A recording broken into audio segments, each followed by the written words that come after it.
I want to update you on the Westchester housing segregation settlement we've been following. The Department of Housing and Urban Development hitting Westchester hard again and in the pocketbook, officially stripping the county of $7.4 million in grant money designated for projects in needy parts of several county cities because HUD says the county still has not fully complied with the settlement it agreed to in 2009.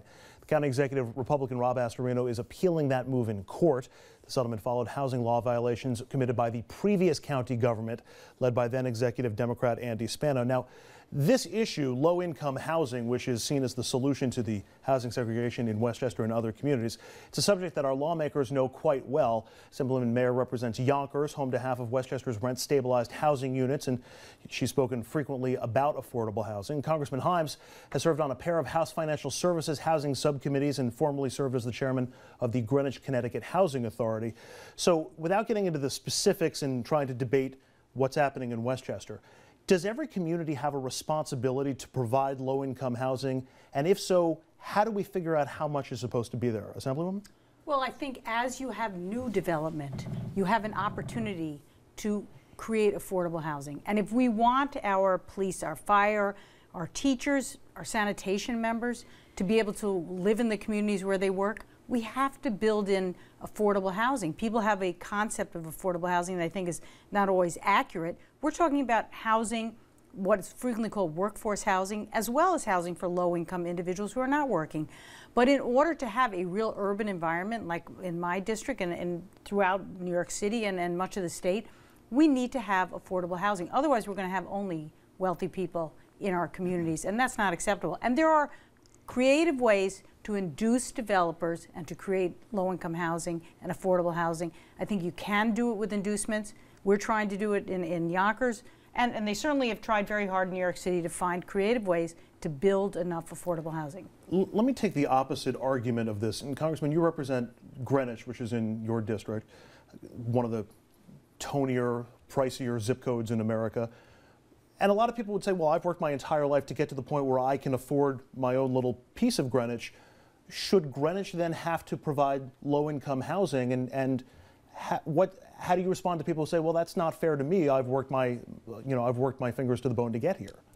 Well, you know, the sort of hypothetical person you're setting up there, I'm not sure most Americans want to live in homogenous communities where they don't meet people with different backgrounds. And look, I'm speaking for myself here, but you know, I think most parents aspire to raise their kids in communities where they're going to meet diverse groups of people, not just folks from one strata. But the other thing is that individual you're talking about. Let's talk about my district here. You know, Greenwich, Connecticut. You know, the firefighters, the folks who work in town hall, the teachers.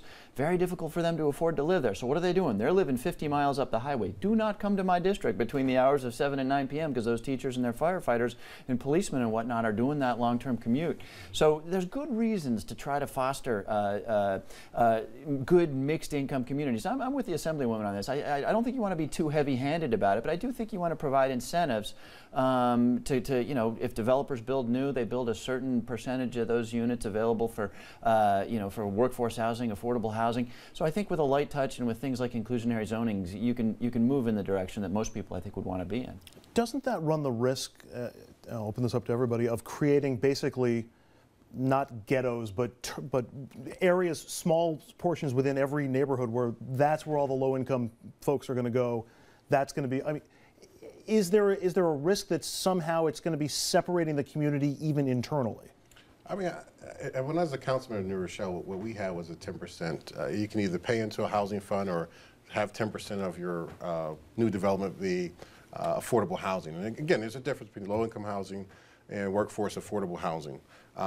And mixed use is basically the best. We have some low-income, some workforce development, and then market rates. I think that's the best. We don't want the war on poverty, the Johnson administration, Democrat by the way, disaster in public housing. Absolute disaster in public housing. We do agree on that. All right. We do agree on that. Thank you. I'm going to high-five you later. But it was an absolute disaster, and I don't think anybody, I think everybody's learned from that, that's not, you don't go around putting up 8-story, 10-story tenements and pack people who are low-income in there. We've all learned from that. That's not the way to go. So I think mixed-use housing is the way to go. We've learned a lot of our lessons from the previous. I don't know, Andrew. I understand that lawmakers fight for affordable housing, and that's a good thing. especially if you come from the background in which I do. But let's be honest, I'm going to argue the other side for this for a second. If you have spent your entire life to build up something, and it's not about, in some instances, color, it's about green. And do you really want someone in your area, no matter what that person may be, that's going to lower your property values? So I can understand that. I mean, it's a tough argument, but I do understand it. I mean, but in the case of Westchester, where the federal government outrageously said, basically, you have to get rid of your local zoning laws. So if I have the money to live by the waterfront, I should get rid of the zoning laws and we should build public housing on the waterfront. Really? Is that what the federal government wants to do? That's not what the federal government said. They reached an agreement with the county, and they found that a small subset of towns and villages have exclusionary zoning. Short of that, and most places don't, it's what you said, Richard, earlier. Find good ways to incentivize developers and to create affordable housing.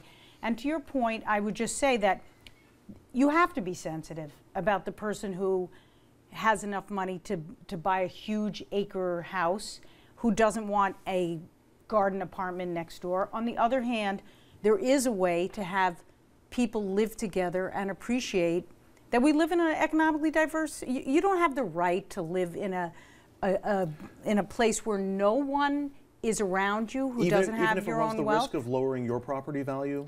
Well, you know what? That? If a school came next door that was a non-tax-paying entity because it was a school, your property value might decline. If I have a group home across the street from me, my property tax values have declined. But we live in we live in a heterogeneous society where things happen, and we're the better for it.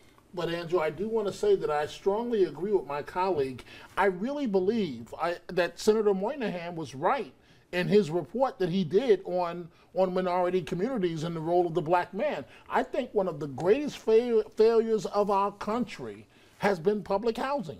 As someone who grew up in the projects all my life, I think it's wrong. That I understand the intent was fair and they were trying to do the right thing, but when you put a lot of poor, dysfunctional families all in one environment, it's a recipe for a major disaster, and that's happening in every city across America right now. Pick any city you want, and I will show you the ghetto. We'll leave it right there. We're going to take a break. More RFL right after this.